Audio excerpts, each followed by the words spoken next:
বিষ্ণুর ভয়ে আমাদের লঙ্কা ত্যাগ করতে হয়েছিল। সীতা, সীতা, সীতা,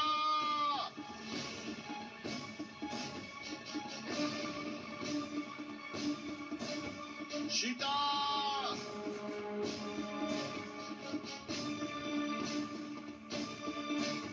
সীতা, সীতা, সীতা,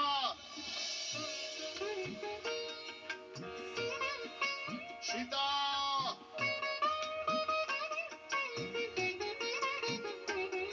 সীতা, তুমি কোথায়?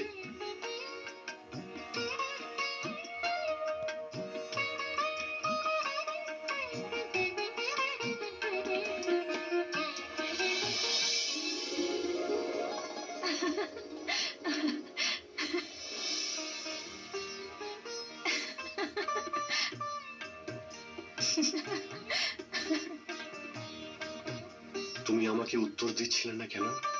কিন্তু আপনি আমাকে খুঁজছিলেন কেন? এমনি, তোমাকে আমি দেখতে পাইনি, তাই আমি ব্যাকুল হয়ে উঠেছিলাম। আমি চাই তুমি সর্বদা আমার চোখের সামনে থাকো সীতা।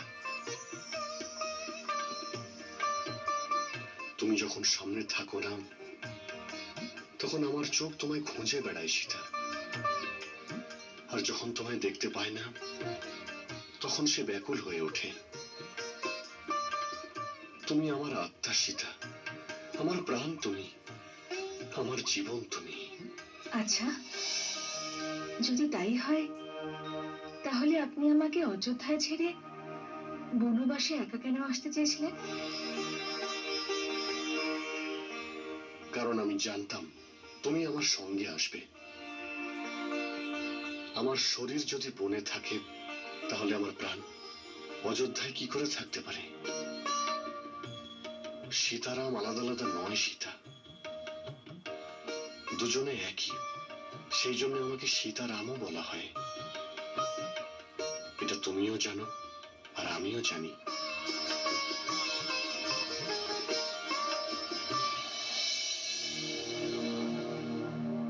লক্ষণ,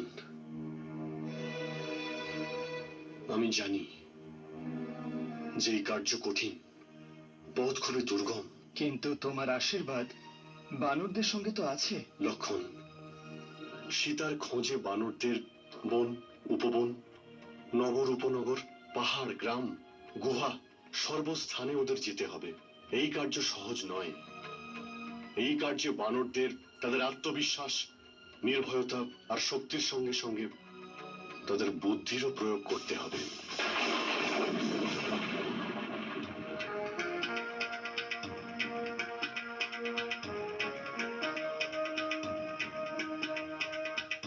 জ্যেষ্ঠ, ওই দেখো জ্যেষ্ঠ।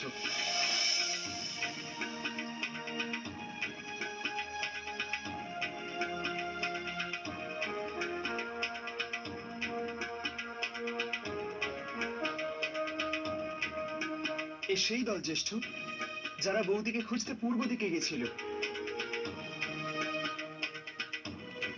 যেভাবে এই বানরের দল আসছে, দেখে মনে হচ্ছে বৌদির ব্যাপারে কিছু জানতে পেরেছে।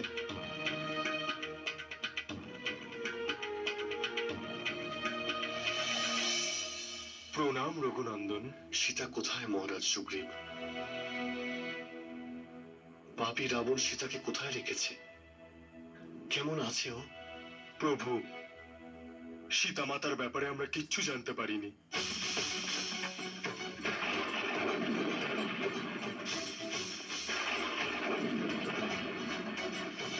আমাদের ক্ষমা করুন।